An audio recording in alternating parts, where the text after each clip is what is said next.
Hi, I'm Andrea Schlageter, and I'm the chair of the Ocean Beach Planning Board. So the Ocean Beach Planning Board's role in city government, as said laid out by the city charter, is to consult on development and land use decisions. So we review pretty much every development project that comes through and needs either approval from ministerially, the city council, all of those. We review them, give our recommendations, make sure they're fitting in with our community plan, and then we also do make land use decisions. So as I said before, we've weighed in on the short-term vacation rental issue, the overnight parking lot closures, the street vending ordinance, because those are all very much, land use issues. And the city historically has come to us to ask for our opinions, and they used to be valued, but now with the changes that are kind of looming down the pipeline, I've certainly noticed a change that they just aren't coming around anymore, aren't listening to us as much, and that will only get exponentially worse as we push through with CPG reform, which is unfortunate because we also do send a budget memo every year to City Hall about what the Ocean Beach community wants. And literally the last few years, our rep has just copy and pasted our budget memo into their memo that they then send to city council too. So, that's crazy. That's how we got funding for Bermuda Stairs, all of our staircase fixtures. That's why we got so much attention for the pier and everything. So having that voice diminish is super concerning because there's not really any other community group that's, as involved in the budget process as the Ocean Beach Planning Board. With the SB 9 and SB 10 now into law and the locker reform for ADUs, what do you think of the future of the planning boards? Yeah, so the planning reform is really interesting that it's continuing to be pursued while all of these other state legislation bills trying to spur development are coming along too. The planning reform was started by Scott Sherman, who is obviously no longer on the city council, and it's being taken up by Joe LaCava, who actually was the chair of his planning board in La Jolla way back in the day. So it's interesting that the attack on community groups is very much coming from a man who ran on being from community groups and knowing the communities. And, at the end of the day, democracy really does start from the bottom. And eroding senses of community and the feeling that we have a voice in how we're shaping the neighborhoods that we live in isn't going to do anyone any good. These are all volunteer organizations, and they run off the power of people who love their communities. And if you start slowly eroding the fabrics of that by just higher and higher densities with lower quality of life, because you're not investing in public infrastructure, you're not investing in services, you're not investing in park space that make neighborhoods enjoyable. It's going to do a lot more harm than good. So what do you think about the lack of reform for ADUs and how that affects neighborhoods?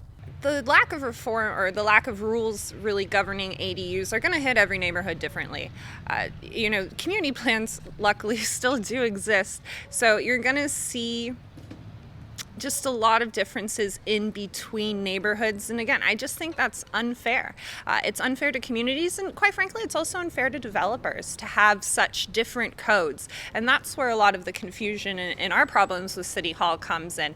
We have planners that don't even really know how to read the code.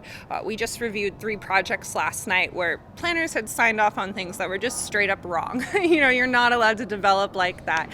So I think it's going to get more confusing.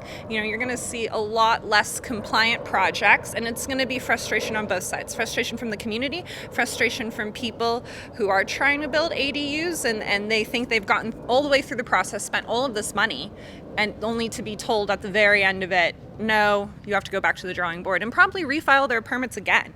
It's inefficient on all levels for everyone involved. With all that in mind, what have you seen over the course of the last several years? What changes have you seen? I've certainly seen City Hall care a little bit less and less about what community issues are and what quality of life issues are.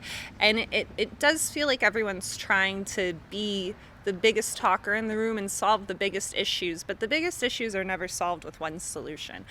They're solved piecemeal and really looking at what's causing tension in each different part of it, and figuring out the best ways to help individual communities. Again, every progress, everything in democracy starts with the community unit, and the erosion of that unit is really concerning to me.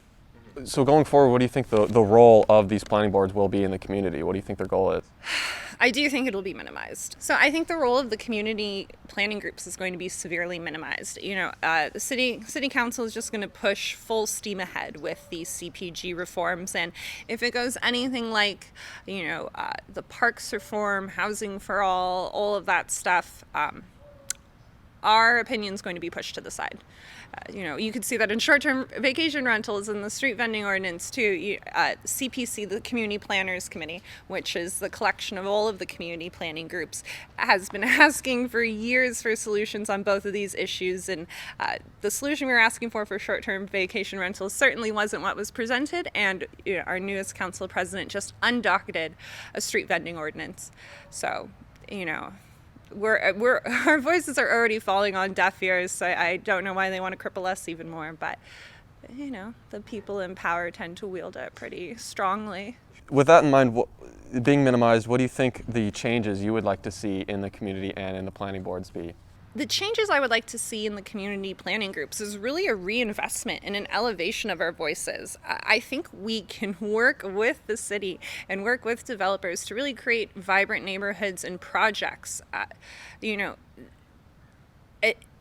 Having a community planning group does also, whether they listen to us or not, we do have representatives from the mayor's office, our state assembly's office, our council office at most of our meetings. And that is a direct line and a direct way to lobby them. So I think, the biggest impact, which is especially concerning coming from politicians who want to talk about equity, the biggest impact is going to be on the low income areas who just don't have the time to organize. They don't have that direct line to City Hall. La Jolla's going to be fine. Point Loma's going to be fine. We already have the ears of public servants.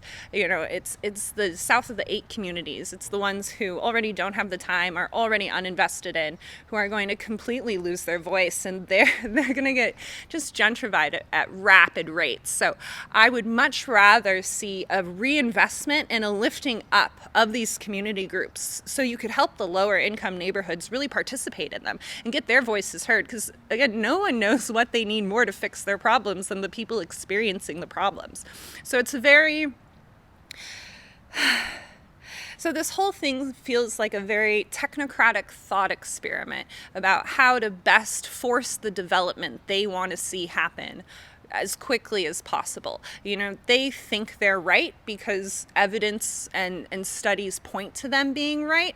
But unless you have that human element of it and you're listening to people's everyday concerns and what they're going through and what they actually need to make their lives easier, then you're not making anyone happy.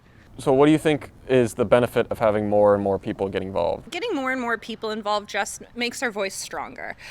And it kind of proves that we do have volunteers in the community who are willing to do this work, who are passionate, who do want to advocate. And if you do want to get involved, we are having elections in March.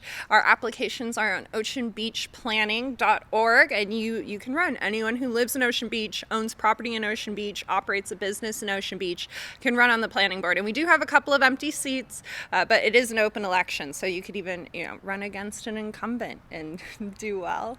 You would want to run again in the upcoming election? Yeah, it has been a little like, they're just going to dismantle us. Do I really want to do it? But until they do dismantle us, I will still be advocating for the community I grew up in, I love, and I think is the prettiest place in San Diego.